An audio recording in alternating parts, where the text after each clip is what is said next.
In the beginning, God creates the heavens and the earth in 6 days. He makes Adam and Eve, who spend their days with God until they give in to temptation by eating from a forbidden tree. Sin enters the world, and things get so bad that God floods the earth and starts over with Noah and his family. Years later, God calls Abraham to follow him with the promise to make Abraham the father of a great nation. Abraham obeys, and God gives him a son, Isaac. Isaac's son Jacob has 12 sons. Joseph, Jacob's favorite, becomes second in command of Egypt. God uses him to save his entire family and Egypt from starvation. Hundreds of years later, the Israelites are slaves in Egypt. Moses is called to lead the Israelites out of slavery. Joshua takes over after Moses and leads the people into the promised land.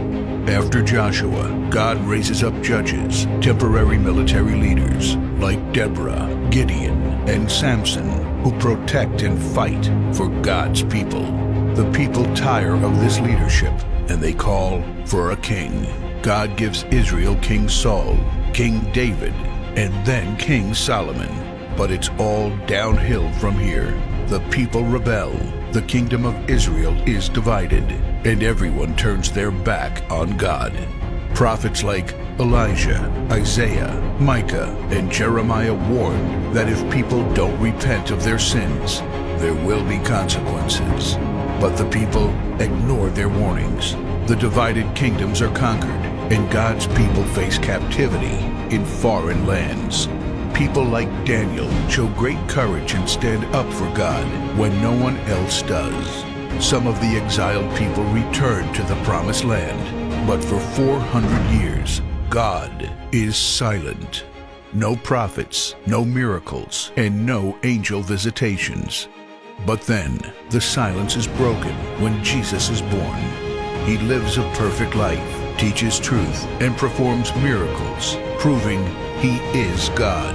He shows us the full extent of God's love by taking our place and dying on the cross for our sin. He is placed in a grave, but 3 days later, Jesus rises again, conquering sin and death. His followers travel the world, sharing the good news of His love and starting churches.